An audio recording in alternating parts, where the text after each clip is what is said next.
این نوار 2 هفته قبل از جشن نوروز در ناحیه جلال‌الدین بلخ برداشته شده است. این ساختمان‌ها از جمله باغچه، مجمع ورزشی و بینای حزب خلق دموکراسی تاجیکستان باید تا آمدن پرزیدنت آماده شوند. امامعلی رحمان امسال برای تجلیل نوروز جمهوریوی به این ناحیه می‌آید. دست بودم که نوروز امسال در ولایت ختلان در ناحیه جلال‌الدین بلخ برگزار می‌گردد. در اساس هم در پاسپورت قرار رئیس ولایت ختلان نقشه چوب‌بینی با ما ارسال کرده شد و در اساس همین نقشه چوب‌بینی ما امروز نقشه چوب‌بینی خود ناحیه کردیم. مقامات گفتند جمعاً 11 انشاءات جشنی در ناحیه جلال‌الدین بلخی در روزهای جشن به استفاده داده می‌شوند. مالک یا سهمگزاران چندی از این بناها نزدیکان پرزیدنت امامعلی رحمان گفته می شود. رئیس جمهور نهادهای نو را باز و در معرکه اساسی جشن نوروز شرکت می کند. هر سال معرکه اساسی نوروزی در یک از شهر و ناحیه‌های تاجیکستان برگزار می شود. برای این ماه‌ها آمادگی می گیرند و مبلغ‌های کلان خرج می شوند. جشن امسال در ناحیه جلال‌الدین بلخی با شرکت 15,000 نفر برگزار می شود.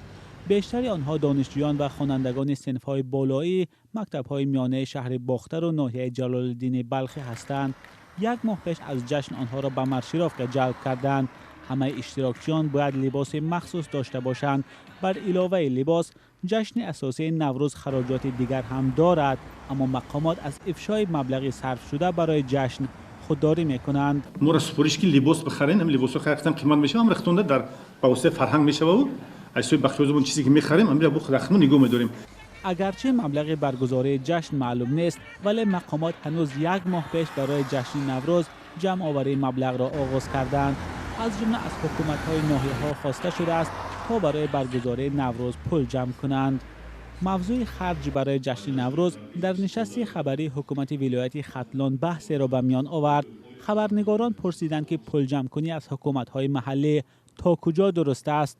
فیروزه شریفی معاون رئیس ولایت ختلان از پاسخ دادن سرپیچی کرد. جواب معاون دیگری رئیس ولایت هم ناروشن بود.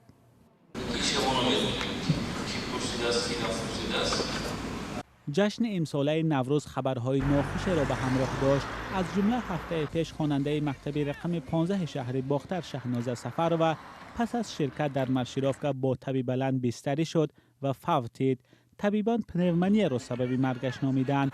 این خبر بار دیگر انتقاد را زیاد کرد که چرا مقامات از برگزاری جشن‌های کلان و مرشیرافکا خودداری نمی‌کنند.